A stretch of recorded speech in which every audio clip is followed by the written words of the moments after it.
a décidé de reprendre les activités petit à petit, par petits groupes, très petits groupes.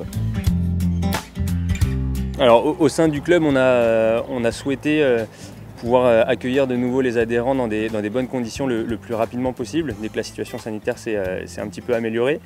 Donc ce qu'on a mis en place, on a établi un protocole sanitaire en se basant sur les recommandations de la Fédé et du ministère des Sports.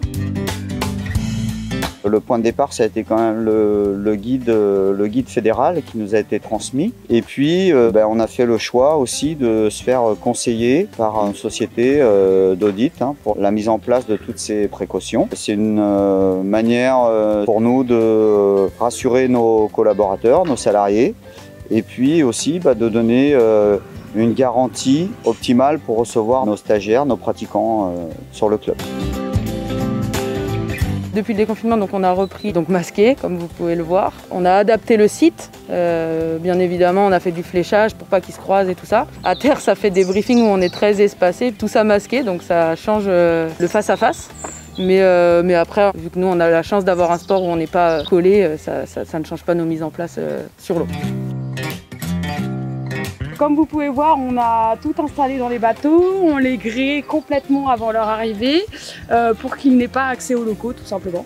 Le but c'est qu'il y ait le moins d'échanges possible entre les séries et ensuite retour à terre, ils posent leur bateau sur la cale et c'est nous qui rangeons tout le matériel dans les locaux. La grande chance qu'on a eue, c'est qu'on est sur un site où on est la seule structure école française de voile. Et donc on a pu adapter le site et l'espace comme on le souhaitait. Donc on a un espace qui est assez vaste et on a joué principalement sur les zones d'accueil. On a créé différentes zones d'accueil groupe par groupe pour ne pas être trop contraint par la logistique des horaires et de faire des accueils séparés. Et donc là, on vient de mettre en place un marquage au sol pour la circulation sur le site. Donc on est parti sur 2 couleurs. Une couleur verte qui indique qu'on va naviguer, donc on va sur l'eau. Et une couleur rouge qui indique qu'on rentre de l'eau et qu'on va ranger notre matériel.